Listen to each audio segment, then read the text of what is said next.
ایک اور سوال دریافت فرمایا ہے کہ خاتون کو طلاق ہو گئی ہے، ان کے ہاں بچہ بھی ہے اور نوکری بھی نہیں ہے، تو برطانیہ میں کیا وہ بینک سے گاڑی خرید سکتی ہیں؟ دو مسائل ہیں۔ ایک مسئلہ تو یہ ہے کہ برطانیہ میں سودی نظام رائج ہے،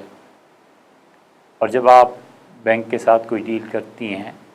تو ہمارے علم کے مطابق ابھی تک کوئی ڈیل ایسی نہیں ہے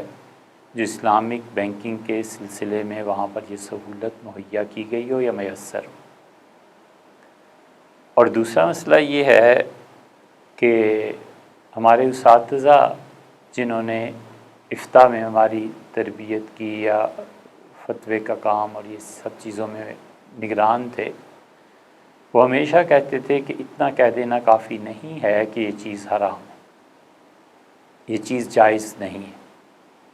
کہتے تھے اس کا متبادل بھی بتاؤ کہ تم جب ایک چیز کو منع کر رہے ہو تو اس کا متبادل کیا ہے۔ یہ اس لیے یاد آیا کہ آپ کا یہ سوال اب ایسا ہے کہ اس کا متبادل کیا؟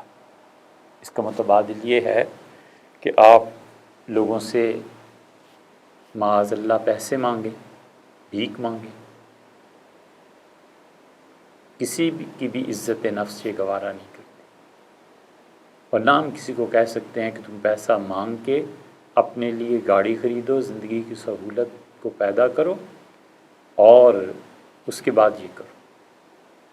کیونکہ ایک بیوہ خاتون سے، طلاق یافتہ خاتون سے آخر یہ کیسے مطالبہ کیا جا سکتا ہے کہ آپ پیسے لائیں؟ امیر المومنین سیدنا عثمان رضی اللہ عنہ کہتے تھے کہ کبھی اپنے بچوں سے پیسہ نہ مانگنا، وگرنہ وہ مجبور ہو جائیں گے کہ چوری کریں، اور کبھی عورتوں سے پیسہ نہ مانگنا، وگرنہ وہ مجبور ہو جائیں گی کہ جسم فروشی کر کے تمہیں پیسہ لا کے دیں۔ تو اس لیے اس صورتحال میں یہ کہنا بھی بہت دشوار ہے کہ آپ اس سودی نظام سے گاڑی لیں، لیکن اگر آپ ایسے کریں گی تو امید ہے اللہ تعالیٰ کے ہاں وہ گرفت نہیں ہوگی جو گرفت ان لوگوں پر کی جائے گی جن لوگوں نے سود کے نظام کو دنیا میں رائج کیا۔ اللہ تعالیٰ آپ کی مجبوریوں کو بہتر سمجھتا ہے، آپ خود اپنے آپ کو بہتر سمجھتی ہیں، آپ اگر یہ کریں گی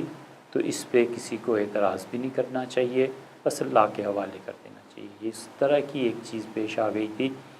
جب تقسیم ہوئی ہے تو ہندوستان سے ہزاروں اور لاکھوں لوگ ادھر سے ادھر اور ادھر سے ادھر منتقل ہوئے۔ اس وقت میں بعض خواتین نے عزت بچانے کی خاطر خودکشی کر لی، تو بڑے حضرت مفتی کفایت اللہ صاحب رحمۃ اللہ سے پوچھا گیا کہ عورتوں نے کنوؤں میں چھلانگ لگا دی اور مر گئیں اور ایسے اور ایسے، تو حضرت مفتی صاحب رحمۃ اللہ کے جواب چھپا ہوا اب بھی موجود ہے، اس میں انہوں نے یہی کہا ہے کہ امید یہ ہے کہ اللہ تعالیٰ کی طرف سے ان کے ساتھ سختی کا معاملہ نہیں ہوگا۔ اسے بالفاظ دیگر کہتے ہیں حالات کا جبر۔ بسا اوقات آدمی جو گناہ حالات کے جبر کی وجہ سے بغیر اپنی رضامندی کے کرتا ہے، اللہ کے ہاں اس پہ مہربانی کی جاتی ہے۔ اللہ تعالیٰ ہی ہے جو گناہوں کو معاف کرتا ہے، وہی ہے جو اپنے بندوں کے حالات کو جانتا ہے، اور وہی ہے جو بندوں کو عذر اور اس کے ساتھ ساتھ توبہ سے خوش بھی ہوتا ہے اور بخش بھی دیتا ہے۔